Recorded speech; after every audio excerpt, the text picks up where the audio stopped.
Hello, friends. Yes, I know I look different.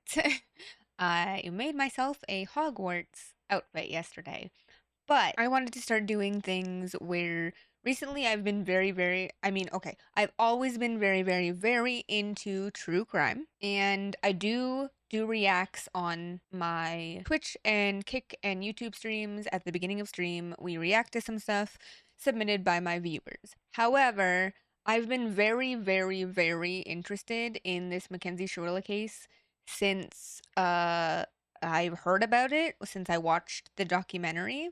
And so I've been watching a lot of videos, gathering a lot of information, and I also want to do a podcast episode on it. However, I thought it might be cool if I found some videos that I wanted to react to in regards to this because I think it is just absolutely insane. I also think really quick I might move little Hades over here to be closer to me instead of on the other end of the screen.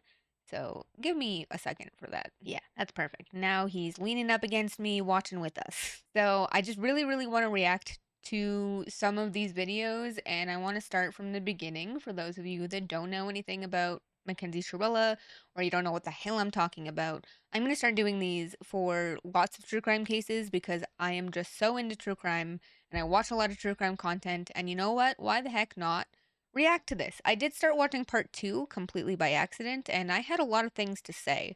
So I think that this just might be really good. A really good move. I think it could be fun. And hopefully you guys enjoy this as well. So this is by Rotten Mango. I am going to be reacting to Rotten Mango, so make sure you guys go over there and give her some support as well. Hopefully, this is okay of me to do, and it should fall under fair use, so it should be fine, I hope. But yeah, I'm really excited, so let us get into it. This is part 1 of Mackenzie Shirilla. 17-year-old Mackenzie Shirilla kills boyfriend and friend in car crash, all her private Snapchat messages. So let's go. Bada bing, bada boo. It's like a storm is coming. I mean, not figuratively, but the officer has to turn away from the road. He can hear the wind going crazy. It sounds like a tornado, but he can't directly look at what's causing all this wind. At least it's not advised. All the debris that's getting kicked up into the air, the dust, it's going to get into his eyes, and then there's going to be a bigger problem, and he's not going to be as useful right now. And he needs to be very useful because he needs to save somebody's life. In the event of a very bad car crash, it always feels like a storm is coming. Okay. And that's not figuratively. That makes sense. It's usually the life flight. It's a helicopter. This is essentially a flying emergency room, and it is looking for a place to land, typically on the road. I mean, it does need clearance. A lot of the police have to taper off a section, and the pilot is ultimately the one that decides if it's safe to land. But these helicopters, they're trying to land as quickly as possible, as closely as possible to the crash site so that they can get whoever needs help with no time wasted to the closest medical facility. Any more units? Radio, there's an occupant. Oh my God! Look at that car. Like, oh my God. No. Radio, we got at least 2 occupants in here. Holy shit. Like, look at that car. Look at this. Like, just this part in particular. There's like debris from the car all over the place. I'm assuming this is where the boys are, which is why it's blacked out. But like, I can't even believe this happened. Never mind, like, all the things you find out as we go along. But like, this is just so crazy. No one's moving. Oh my God. ×3, guys. Vehicular crash in Strongsville. Absolutely The life flight insane. lands, and they hurry to get the patient on board and fly them to Metro Health Medical Center Intensive Care Unit, specifically room 571. That is where she wakes up from surgery. The officers, the police officers, the detectives, they're knocking on the hospital door to ask her, what happened in that car crash? Because you were driving. So what happened? What did you do? How did those 2 boys in the car die? The doctor's notes read, patient awake, alert, appropriate, clearly articulated verbal response, patient without recall of circumstances or timing of collision. 17-year-old Mackenzie is sitting in the hospital room and she informs the officers she doesn't recall a single thing after getting into that car.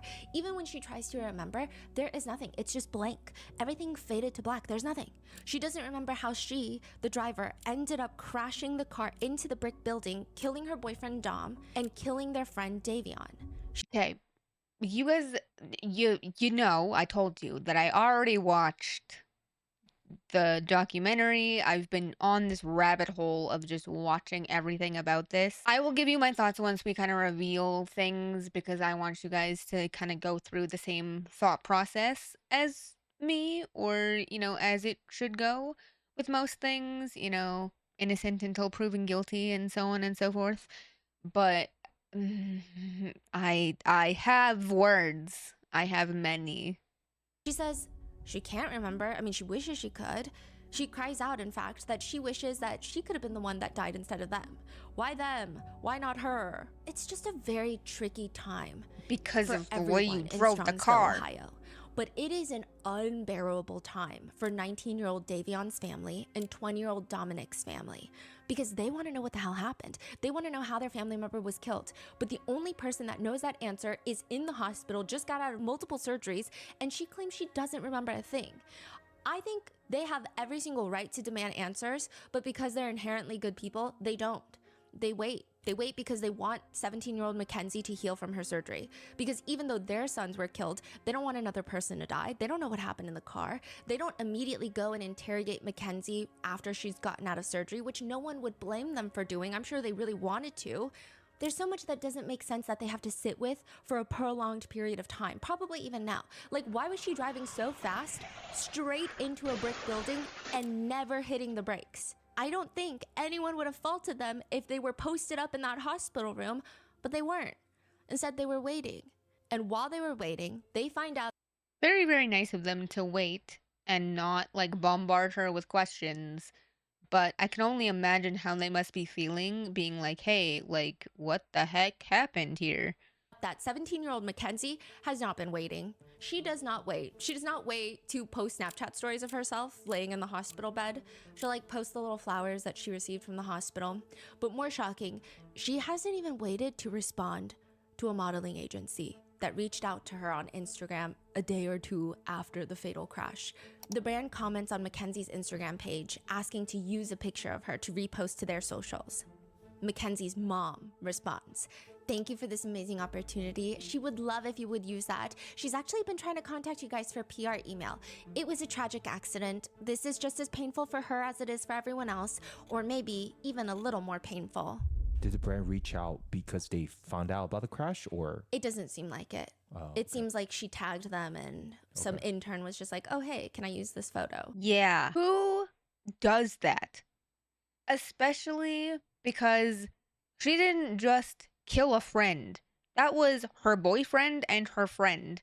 And do you even care that you murdered two people with a car? This is just the beginning, you guys. Just the beginning. Just wait. There's more, I promise. And then Mackenzie herself responds, "Thank you for the comment. I would love to work with you guys. I've been emailing you guys a lot. Such a great opportunity. Thank you." How does someone respond like that after killing their boyfriend and friend in the car? That's what I This just is said. the case of Mackenzie Shirilla and the lives that were cut short of Dominic Russo and Davian Flanagan.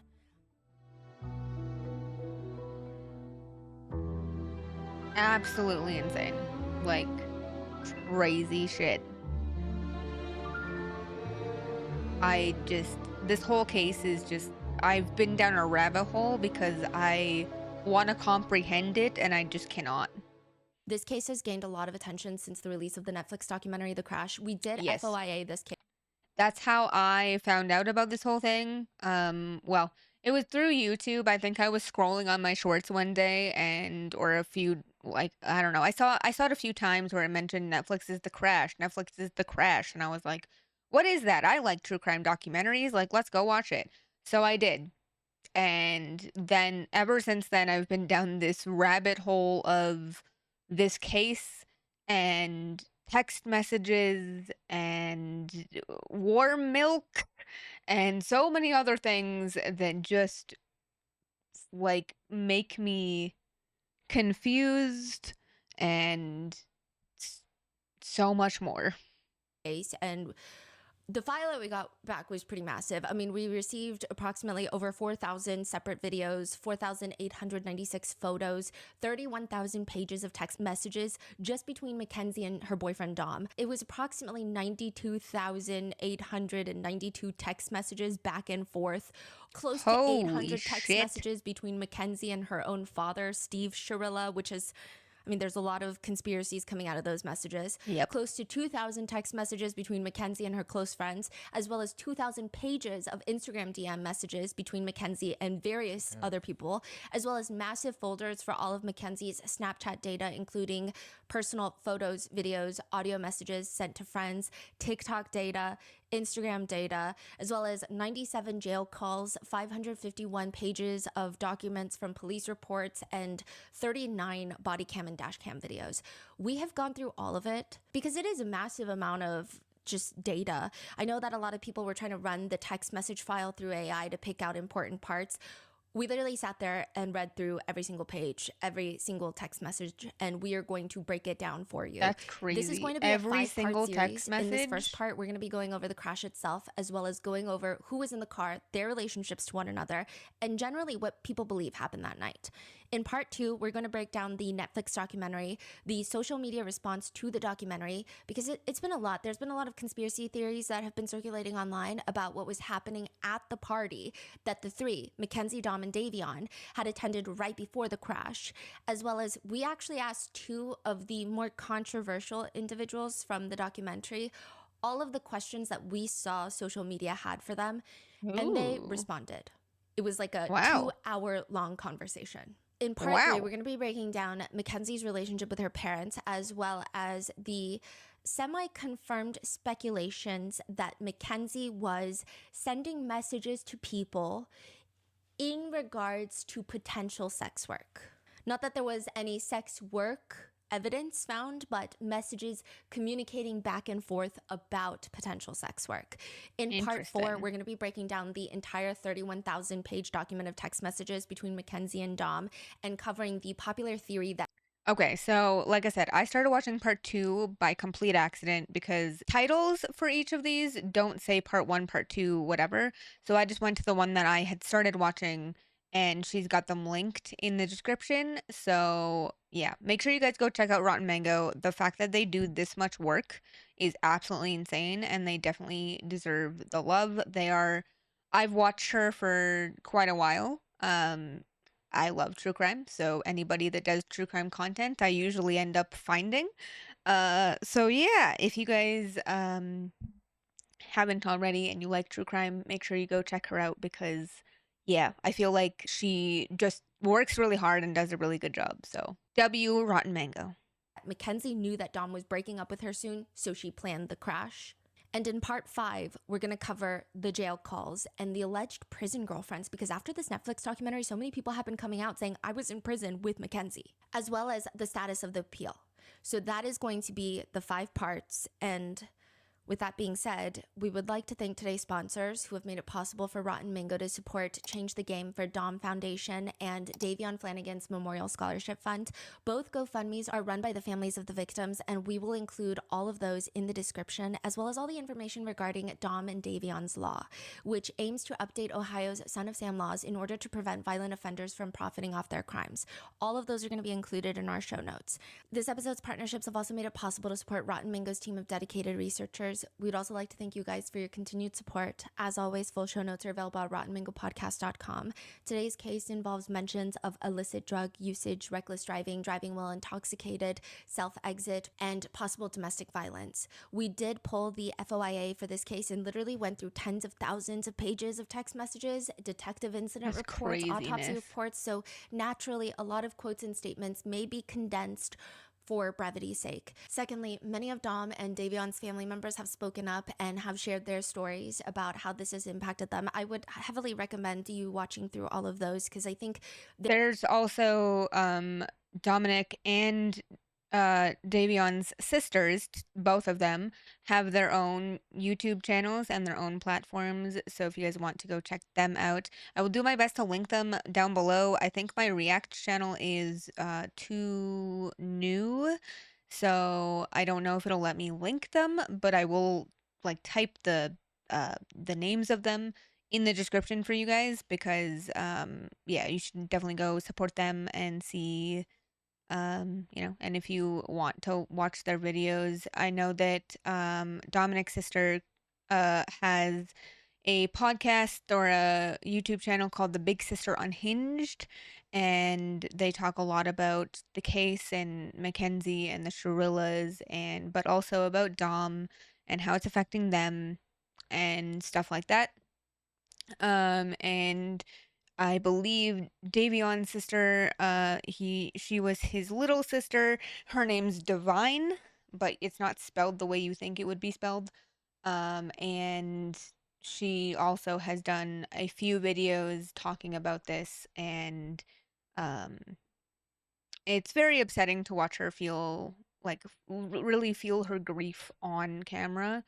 But it's this whole thing is just the whole case is just so crazy to me, and I cannot understand.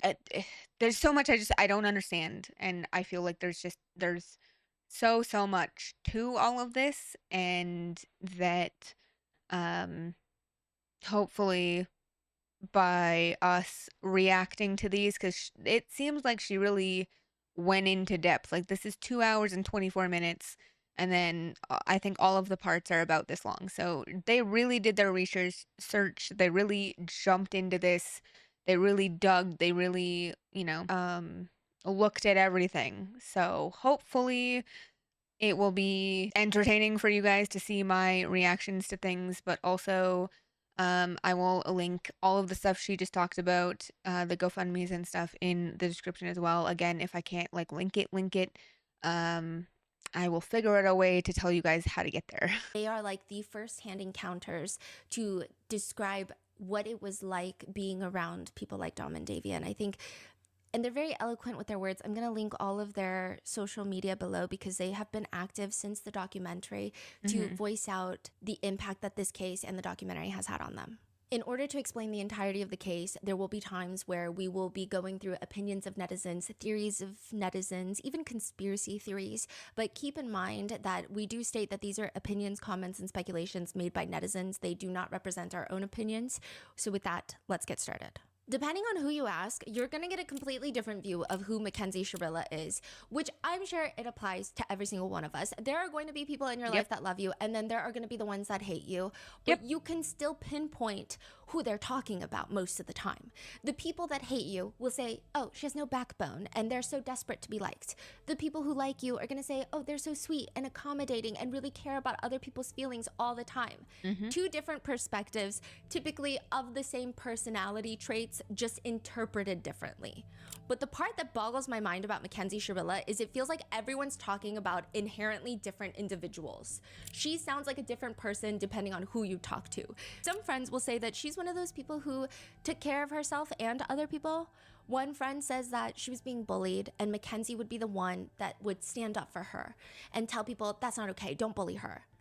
One friend reminisces about her friendship with Mackenzie on Snapchat, and she writes, I remember during one of my drunken breakdowns, I texted Kenzie to come to my room so I didn't interrupt the party, and she sat next to me and said, oh no, babe, we drunk crying? What's wrong?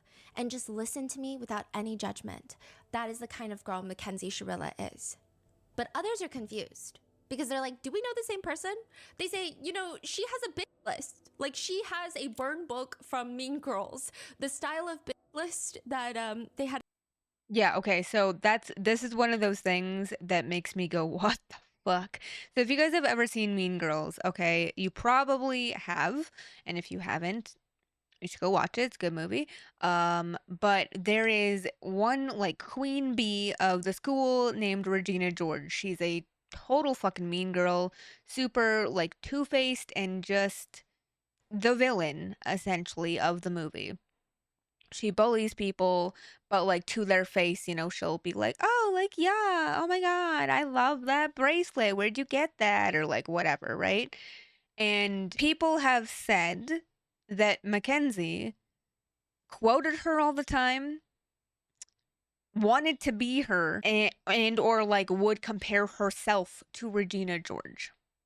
And I am sorry, but why would you want to compare yourself to Regina George and have a burn book and stuff? Like, have you seen the movie? Do you know what happens there?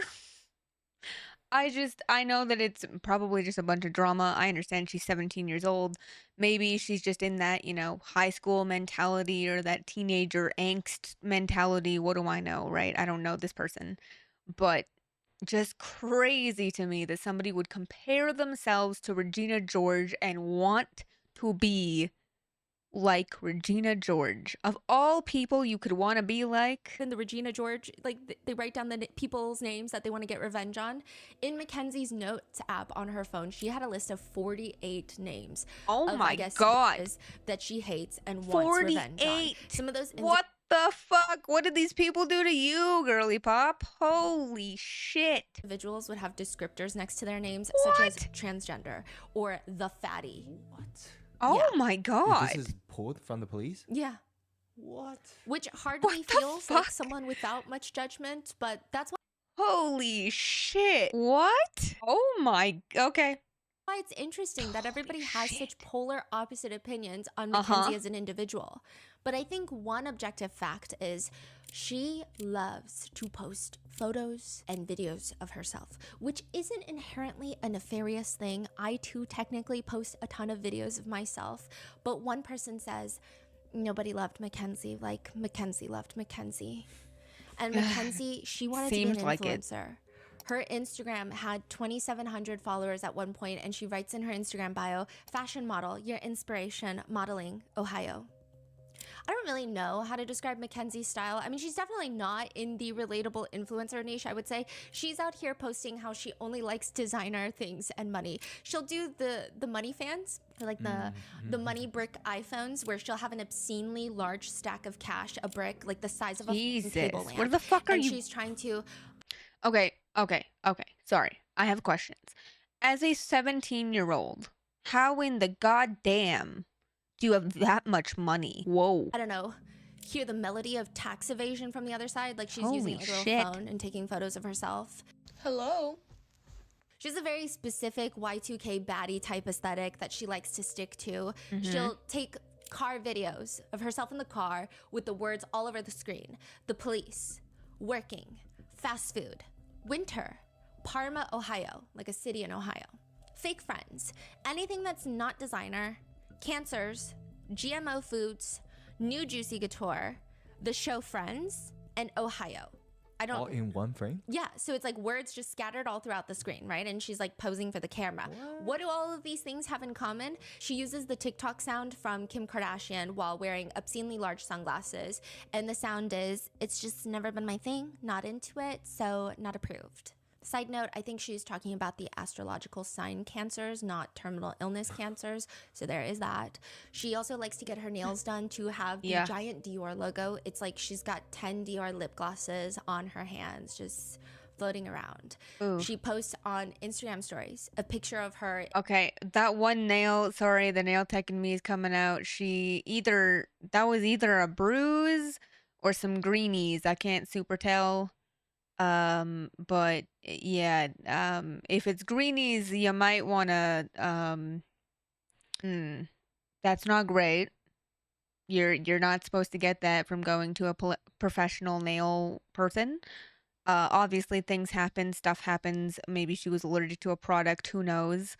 But generally, I feel like I would just wait for the nail to heal. To me, it looks strange to have a whole set of nails except on one nail. I don't know. That's just me, the nail tech in me coming out. I'm sorry. Just floating around. She posts on Instagram stories a picture of her in like a bathing suit in the snow, and the caption reads, I dress and post for me and only me. If you don't like that, please go die. She goes through the trends What the of having fuck? a full Please set go of lash die? extensions that look like she stole a horse's tail in the middle of the night and attached it to her retinas. I think everybody's had that phase. I do believe the lash extensions, however, were giving her infections because there are Instagram DMs where she talks extensively about getting prescribed steroids for her eyes, and then she goes and gets them done again just to have her eyes look like she put in red 40 eye drops. I mean, generally speaking, I would say that she just makes very cringy TikToks. I guess it's understandable considering she's what? Okay, sweetie, if eyelash extensions are giving you eye infections, just use falsies. Yeah, okay, you have to put them on and take them off every day. But, like, just saying. 16, 17 years old when she's posting a lot of these things. I could have made a freaking career embarrassing myself at that age. Instead, I did it for free. So it's fine. I mean, none of this is nefarious. I did it for I free. don't think any of these things have any sort of evidentiary value as to what kind They of person definitely Mackenzie don't. is. It's just really cringy.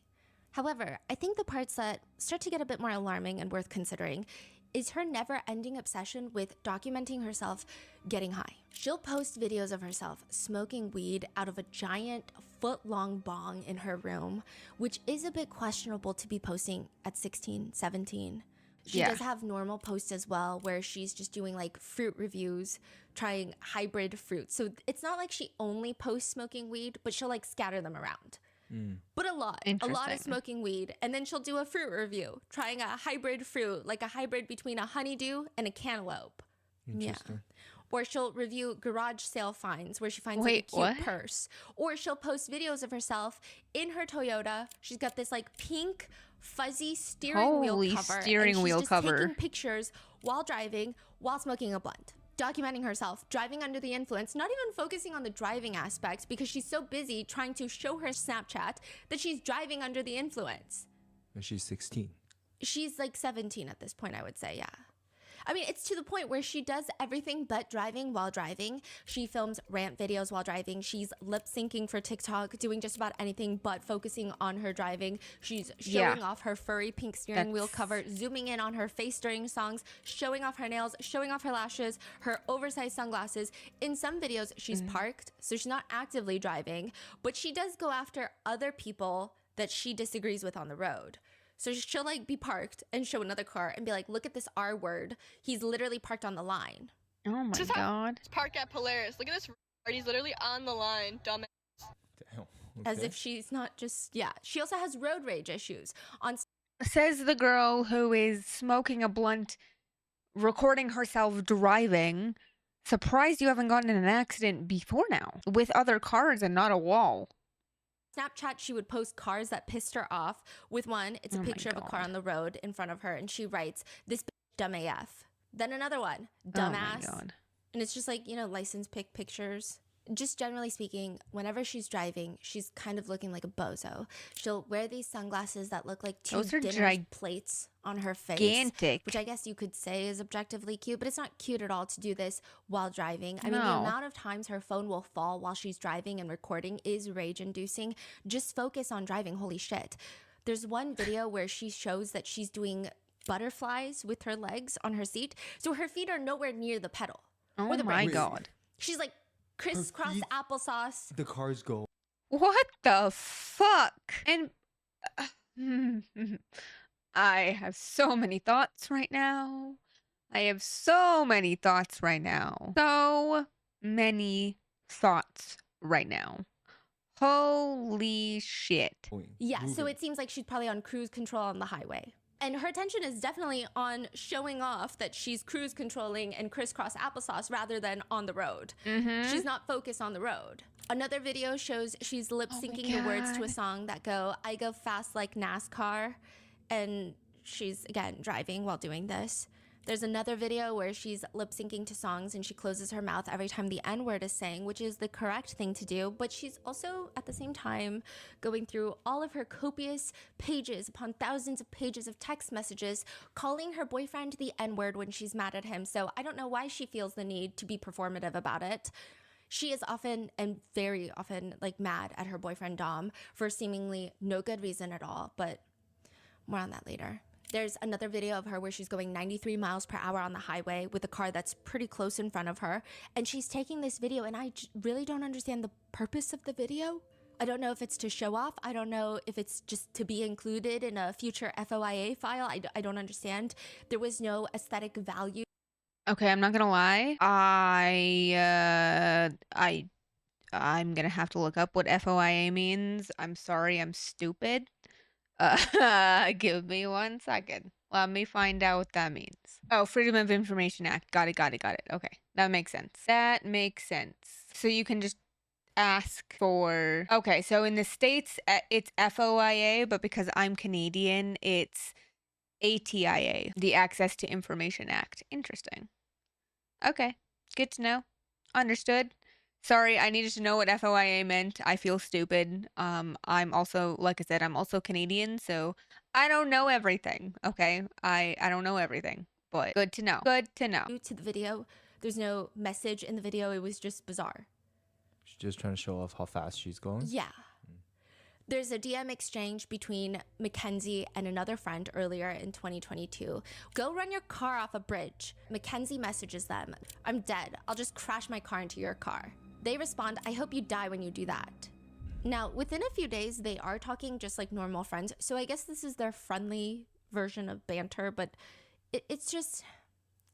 If you were to take out the rest of this case and just comb through Mackenzie's social media, not knowing what's going on, you would come to the conclusion that she is an incredibly reckless teenager with basically zero foresight that will say, do, and post whatever she feels without any thought about consequences. She's not exactly a likable individual as well.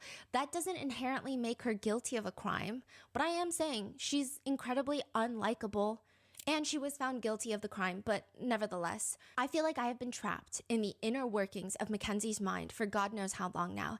And it is incredibly difficult, if not impossible, to even muster up an ounce of sympathy for her, just based on how she speaks to people through text messages, DMs, what she posts, and obviously, ultimately, her actions. It's just, I hate it here. She'll complain to her friends about how she got banned from TikTok Live for 7 days because, quote, I was literally calling people ugly and saying f***, but they chose to ban me for saying that. Whack. Then she'll go on Instagram. Yeah, that's look whack. up TikTok's official Instagram account and then DM them. F*** you guys. F*** you guys. Make it so bad for creators. F*** you guys. I hate y'all. F*** you. Y'all support system is shit. Reply to my DM. She'll post videos ranting. Why is TikTok targeting the fuck out of my account? I cannot live. This was posted literally days ago on the 4th of July. So why was it taken down? Like, it's literally not I'm pissed.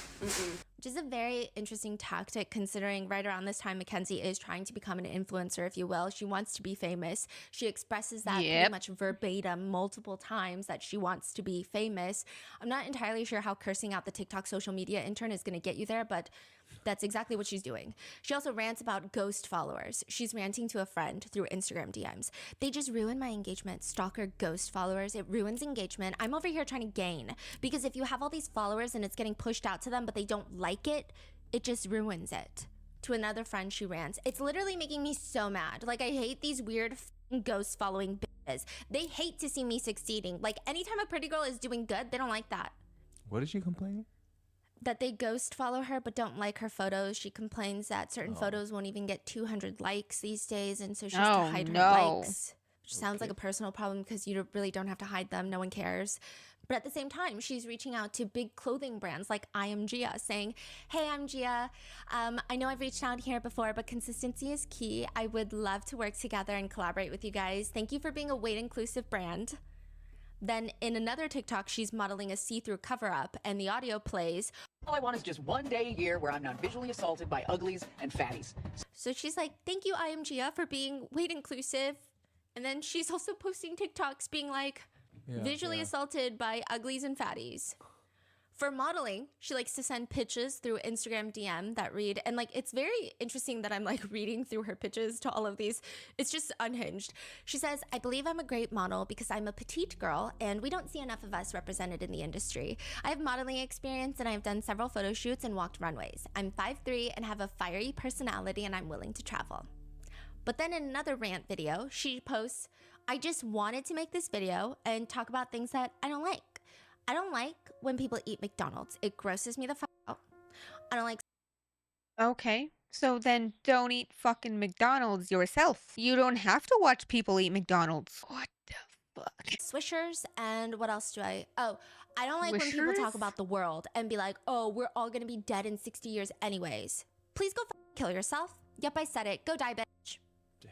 So like her DMs and what she's posting are completely not even in the same realm of like who she's trying to present herself at. It's She's posting these publicly? yeah, so she had 3 TikTok accounts. They just kept getting banned. 3? And then she would post a ton of stuff on Snapchat. She was under the impression, I think, that Snapchat deletes forever and ever. And like the law enforcement, no one can get it. But they keep everything. Oh, right? yeah. They kept everything. I mean, I saw private voice memos she sent to her friends on Snapchat. I saw she would take screenshots on her phone and send it to her friends on Snapchat of what she's doing on a website. I'm going to talk about this more in depth later, but she's like filling out a fake ID website. She's got her name in there, her address, her phone number. She's taking fake ID photos, screenshotting it, like sending it to her friends on Snapchat. And I'm Also, holy dilated pupils, Batman. Look at those. Look at how. Wow. Jesus. just like seeing it Ugh. all. That's crazy. Yeah, So all her in whole incriminating Yeah. record is all on Snapchat. Just like in a series of zip files. Yeah, Wow. yeah. She does partake in a lot of the TikTok trends too. So, you know, the one that it's like, oh, put a finger down, you know, if you blah, blah, blah. And there's a lot of variations for it. But she chooses specifically to do the one that says, put a finger down, Psycho Edition. And she's with her friend doing this. If you get more than Oh my 5 God. fingers, you're a psycho. You won't see me anywhere near you. So this is not Mackenzie's voice. This is, you know, the audio. And Mackenzie is giggling and she's listening. Put a finger down if you thought about choking someone next to you just because you can and they won't be expecting it. Put a finger down if you put ranch on your pizza. Put a finger down if you're a Leo, Sagittarius, Scorpio, or Cancer. You're automatically. Put a finger down if when your parents are yelling at you, you stare them directly in their eye for a long period of time just to intimidate them. Put a finger down if you go to sleep with socks on. Ugh. Put a finger down if someone close to you is crying and the only thing you're thinking about is trying not to laugh because it's a defense mechanism. Put a finger down if you like to chew ice. Put a finger down if you think you can kill someone and get away with it. Put a finger down if you predict conversations with someone else on your own just so you know what to say when the time comes. Put a finger down if when you get angry enough you start crying, but it's not tears of joy. 6 days before the crash, Mackenzie God. sends a DM to Trisha Paytas on her Trisha Instagram account. Paytas. Trish, I want to meet you, which goes unanswered. She also reaches out to influencer Anna Paul. Anna, come smoke with me. She also does not get a response. And then she reaches out to Tana Mojo and DMs her. Tana My boyfriend Mojo. cheated on me. Smoke a blunny with me, please. So she's in just the like world is doing a lot on going Instagram. on? She's reaching out to freaking Vogue. She's like, What are you? What?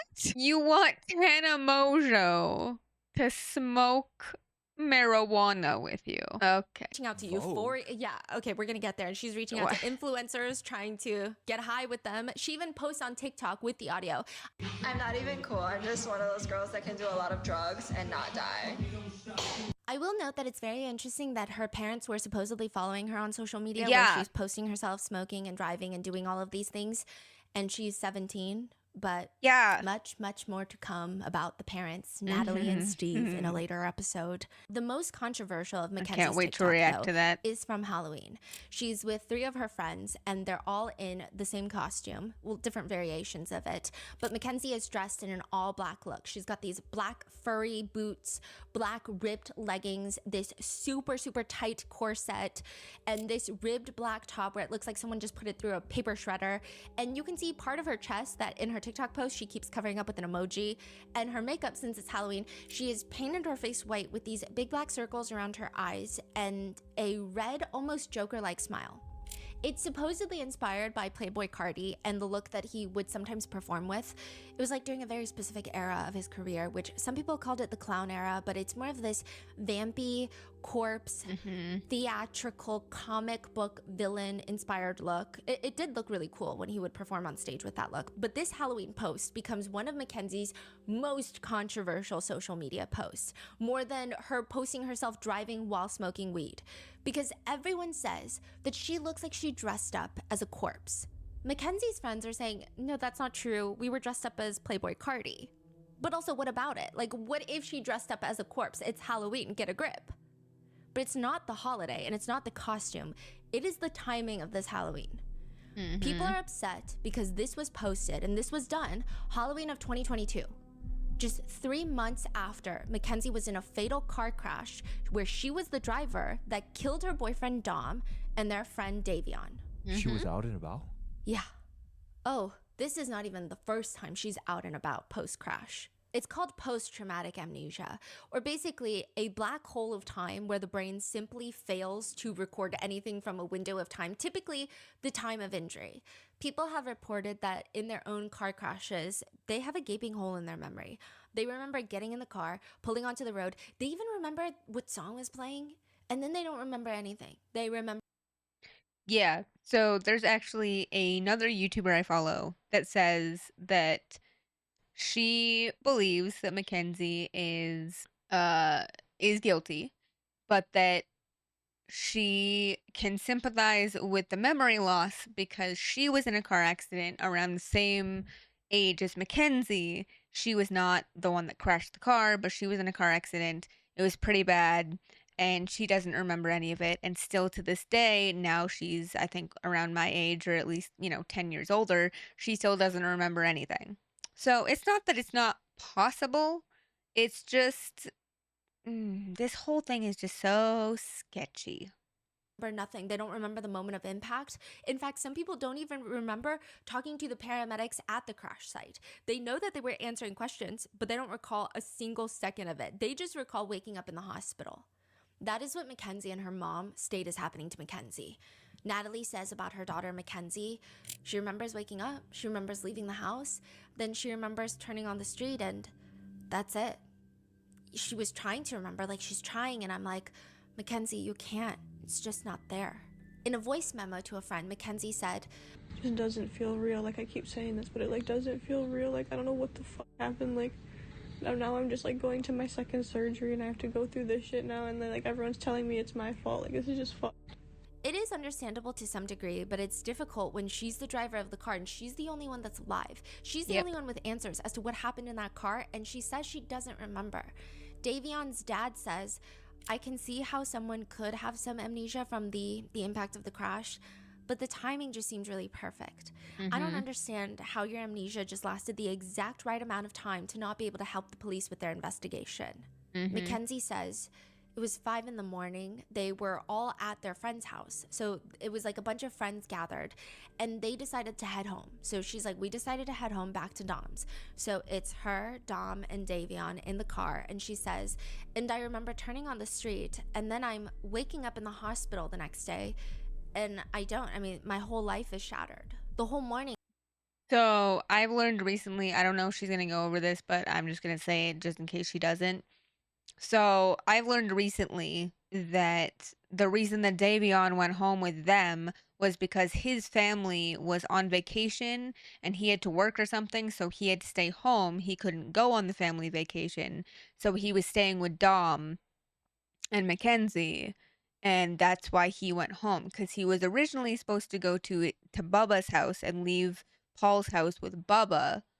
And then he told Bubba, hey, no, I'm actually going to go home with them because I want to like sleep more and take a shower and stuff before I come over.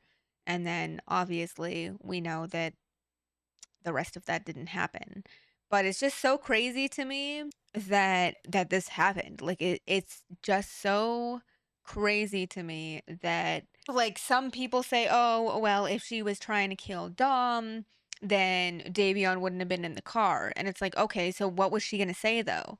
Like, in my opinion, is that this might not have been premeditated necessarily, but that if it was premeditated, if she did think about this, she knew she was going to do this day, what was she gonna say to Davion? No, you can't come home with us and take a nap? Like, he would have been like, what? Because at first I was confused as to why Davion was going with them at all. Because I thought that maybe they were gonna take him home. And technically they were, but he was staying with them, and I didn't know that. I don't know if she's gonna get into that or not. She might, but I just wanted to bring it up in case she doesn't. It's just like nothing. I mean, it sounds crazy, but I Yeah. can't. I'm not gonna just lie just because people want to hear a story. I have no recollection of that morning.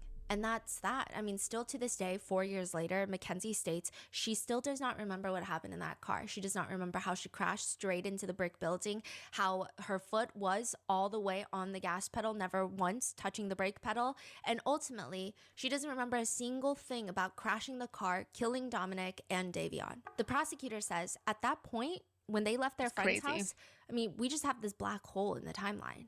The officer knocks on the door to hospital room 715. Mackenzie's mom, Natalie, invites the officer in. There's a few other people in the hospital room. So there's Mackenzie in her cast. She's got casts on her legs, on her arms. She's in a neck brace. She's laying on the hospital bed. Mackenzie's mom, Natalie, is there. Mackenzie's dad, Steve, is there. And two female friends of Mackenzie are there. They This quickly is like the second day? Or? Yeah. And they quickly leave. So now there's just a detective that walked in. Besides they're visiting, I don't think they want to stick around for this. The officer starts filling out a property release form. And then that's when the doctor walks in. So the officer is like writing all of this in his report. He's like, I walked in, I saw all these people, and then I was filling out a property release form because I came here to give the things that were found on Mackenzie's person in the crash. Her purse, cash, like these are things that he has to give back. Not the drugs, because there were drugs found, but he's not going to give those back. So he's filling out this property release form. And in the notes, he notes some very interesting exchanges. So first of all, Mackenzie's doctor walks in and Mackenzie refuses to take a shot that's going to help her with her pain, which fine, right? Second, Mackenzie gets into a full-blown argument with her dad where she kicks him out of the room. She kicks her dad out of the hospital room after cussing him out. And the officer is like noting this in his report. She's doing all that in front of the officer? Yeah. And this is when the detective is like, you know what? I'm just going to wait for the doctor to leave. I'm going to be in the hallway filling out the rest of these forms. And while he's out in the hallway, he starts having a conversation with Mackenzie's parents, Natalie and Steve. And he's just explaining the whole process of like, yes, we're going to, give you back this Michael Kors backpack. And there's some cash that we found as well as clothes in the car that were recovered from the crash scene. We're going to give those back. And then he writes in his report, they hear a scream from inside the hospital room. While the officer is talking to Mackenzie's parents out in the hallway, quote, Mackenzie started yelling, telling us to not talk without her being present. Mackenzie is telling the parents not to talk? And the police. Without her being present? Yeah, she's like, why are you guys talking? I mean, I don't know exactly the words, but he writes in the report, she started yelling, telling us not to talk without her being present. That's fucking crazy. Yeah. What the fuck? Okay.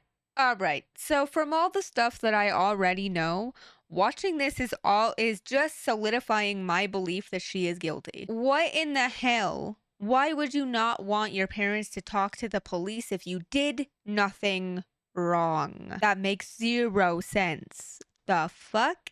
Oh my god. Just you guys wait. This girl, listen, I'm not trying to be a dick here, okay? I'm not trying to be a bully. I am just going off of my belief from all of the information that I've gathered, and that things just seem so weird. Obviously, I wasn't there. I don't know these people. I don't know any of them. I don't know Mackenzie or her family. I don't know Davion or Dominic or their families, but it's just so weird. I've watched true crime for a long time. I am not a licensed detective. I'm not a police officer. I'm not a doctor. I am none of those things. I'm not a therapist even. But just the common sense that something like that you don't want your parents to be talking to the police without you, I feel like that's more a parental thing to say to your child, not the other way around. What?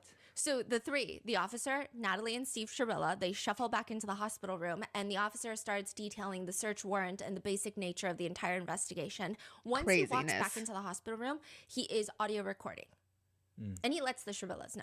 And he explains, the search warrant lists the nature of the crime we're investigating as an aggravated vehicular homicide ×2 because 2 people were killed in the car crash. It does not mean, we're not charging you with aggravated vehicular homicide. And the officer is trying to explain that everything's really now in the hands of the county. It is the county that decides whether or not there's going to be any charges that are pressed. He says it's not the families. So it's not going to be up to Dom and Davion's families. The state chooses whether or not they want to charge. Is this the first time they found out what type of charges they could be facing, or? I think they kind of knew, but they are shocked by the information that Dom and Davion's family have no say. Because they seem disgruntled, and like Natalie, the mom, is like, why? And she's basically asking like, well, what if the families don't want to press charges? And the officer is like, it's not up to the families. Like, it's not up to them. This is not a civil case. Like, they can't seem to understand that if the 2 families of the deceased decide not to press charges, why on earth would the county press charges? And they're confused by it. Which is crazy because the officer is like, I mean, it's a crime. Like, what do you mean? This is not civil court. Like, yeah. I'm a detective. And so Mackenzie asks the officer at this point, can I say something to her? And she's referencing saying something to her mom. So the officer is like, sure, yeah.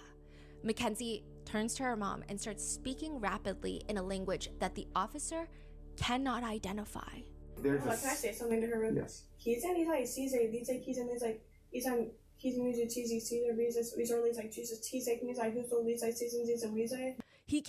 tell you.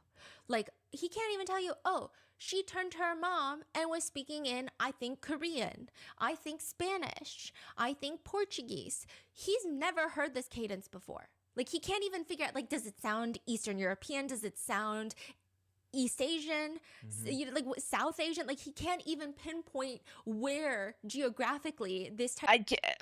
Okay, so I'm sure she's gonna touch on this, but that's the other thing that just why would you say that? Okay, with an officer in the room, and just she's probably gonna talk about it, like what she says after this, but if she doesn't translate it, what she just asked her mom is, can we just tell them I had a seizure or something? Girl, what? Again, if you did nothing wrong, why would you even need to ask your mom that? They speak this language. It's apparently called Carney. It's like a derivative of Pig Latin that her and her mom have used ever since she was younger. It's just a thing that they use when they don't want other people to know what they're saying. And I guess it was taught to Mackenzie's mom from her parents or her grandparents or something when she was little, and she taught it to Mackenzie, and it's called Carney because it started going around when, like, the carnival people, the people that worked at a carnival or performed in a carnival, would go around and they wouldn't want the carnival goers to hear what they were saying. Crazy of cadence and dialect sounds like it's coming from. And Mackenzie is rapid fire talking to her mom. Clearly, Natalie is understanding everything. She ends the conversation with Mackenzie in English saying, you can. And that's when Mackenzie grunts. Can you just take my whole license away for 10 years or something like that? To the police? Yes. In my opinion, the officer sounds kind of flabbergasted, and he just hits her with a, do you have a lawyer? Talk to your lawyer. But once the detective leaves, he's so intrigued by this whole incident of this language that he cannot decipher, he reaches out to the chair of the Department of World Languages at a local university. And they tell him, damn. I let 2 other language instructors listen, and we were all on the same page. We all don't think what we're hearing here is a natural spoken language. I thought of your suggestion about it being Pig Latin or something like that, and I think you're right. Given the speed at which it's spoken, it is unlikely to be natural. So she's saying it doesn't sound like a foreign language. The cadence and the phonetics of speaker 1, Mackenzie, are all clearly American English. Okay. So it's not like they just know some languages and they're like, oh, it's not the ones we know. They study like the cadence and tones of languages, and they're like, the cadence is American English. Yeah. So like it Did you hear? Yeah. I knew Pig Latin in high school. It does sound like Pig Latin.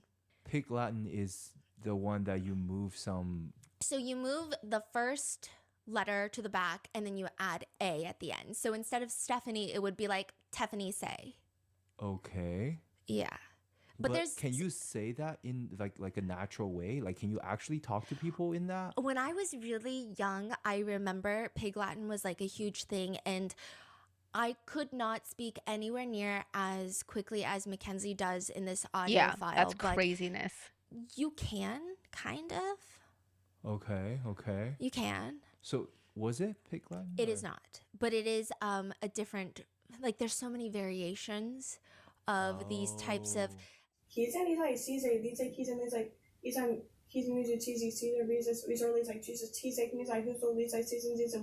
Later, it is identified by Mackenzie's dad, Steve, to be carny talk.